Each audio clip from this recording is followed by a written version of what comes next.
to our first mailbag show. We've gotten a good amount of questions, comments, and general trash talking at the website, thefantasyaddicts.com. You want to fire something off, have a question you want us to answer, might luck out, get on the show. Otherwise, if you just want to talk some more garbage to us, just hit us up on the site. We're used to it by this point. So let's get moving with the first question. This is from Katie Henderson in Durham, North Carolina. Does Chad Johnson realize Ocho thinks Cinco means 8'5" and not 85? Katie has jokes. I think 85 is ochenta y cinco, if I'm not mistaken. To be honest, I don't think Chad really cares. Nah. You can tell Chad's full of himself, and Chad used to wear, a blonde frohawk. Yeah. I mean, Chad's just going to do whatever Chad wants to do. He's football's version of Manny Ramirez. Yeah. It's just Chad being Chad. I like Chad though, man. Manny kind of grates my nerves once in a while. Chad is just kind of like a little child that you can't really get mad at because he's not hurting anybody in all this.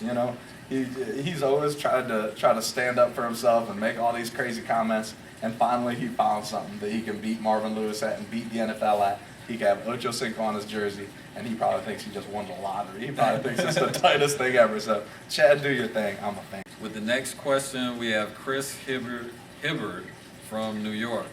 And he says he's in a NFL survivor pool this year, and he wants to know who he should take with the first pick. I mean, for me, it's a no-brainer. You look at the slate of games, and there's one game that, just jumps out at me. And it's New England versus Kansas City. Right. I think New England's a lock to win that game, so that means you're a lock to advance to week 2 and survive, which is what it's all about. True, but I mean, do you really want to burn up your only stone cold lock for the whole season in the first week? I mean, at some point, week 6, week 7, you're going to run into a week where you just don't know, and you just need to take a team that's going to bring home the W. I say you look in the first week for another lopsided game that's maybe not as obvious, maybe flying under the radar a little bit, maybe Philly and St. Louis. St. Louis got awful last year, and I don't see any reason why they're going to be all that much better. I really hated if Steven Jackson just ran all over them all day long and they couldn't stop him and they lose the game. So I have to go with New England for that first game. I figure later in the season, when you're unsure about the picks, you'll be able to see more of what's happened.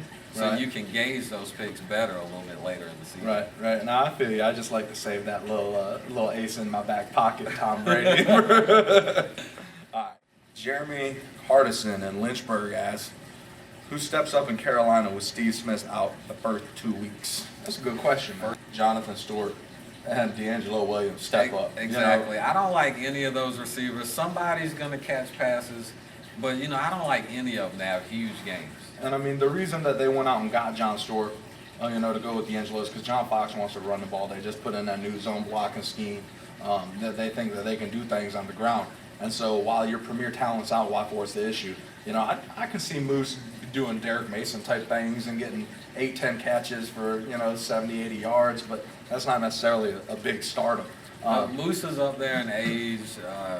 DJ Hackett has some injury issues. DJ Hackett, I remember him in Seattle.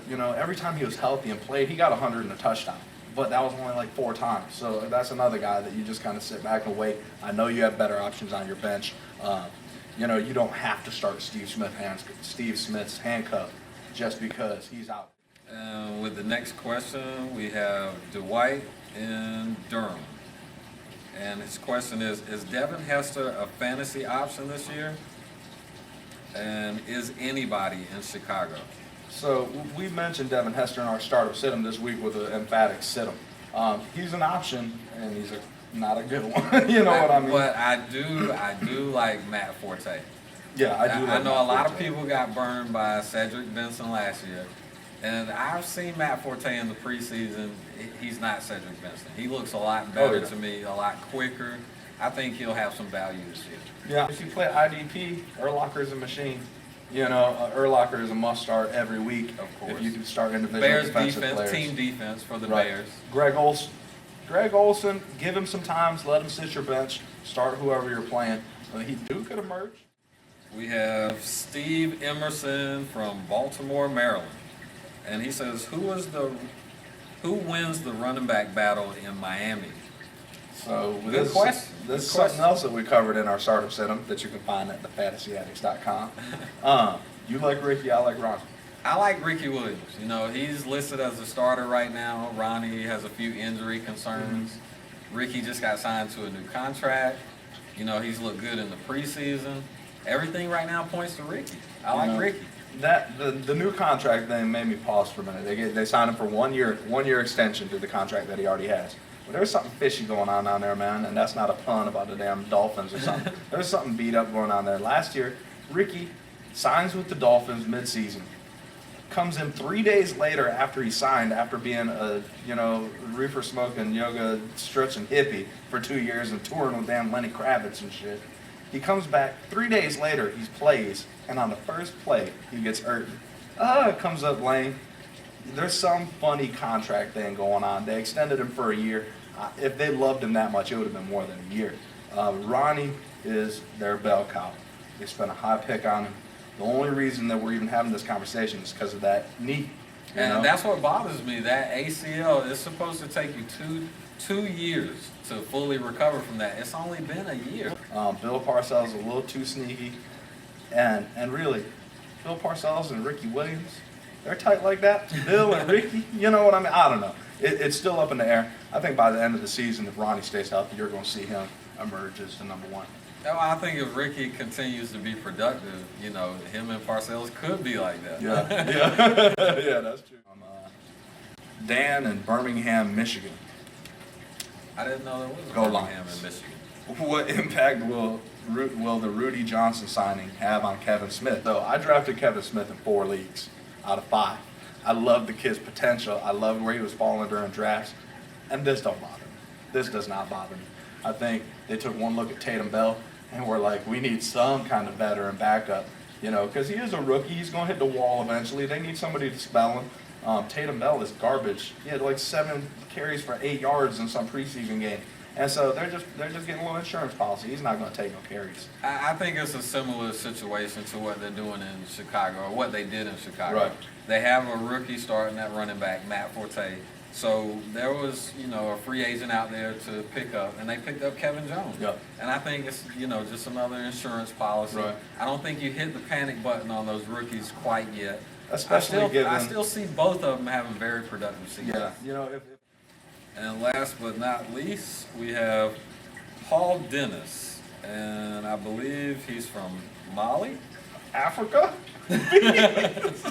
And he wants to know, will Jabar Gaffney get enough throws his way to be a fantasy option?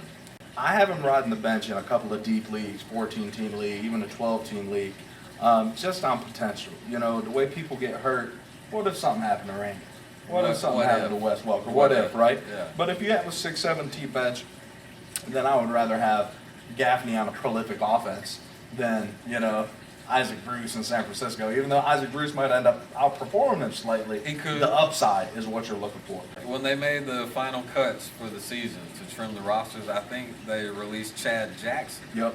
who was a receiver, that they had spent a high round draft pick on. Yep. So, they must have some confidence in Gaffney to fill that role. Oh, yeah. I just think as the third receiver in New England, you're just not going to see a ton of fantasy points. Playing behind stars. That's it. I guess we didn't need a hat if we were going to answer every single question. But tune in next week. Hopefully by Thursday, we're going to have our startup set them up for week 2. Good luck in week 1, and we'll see you soon.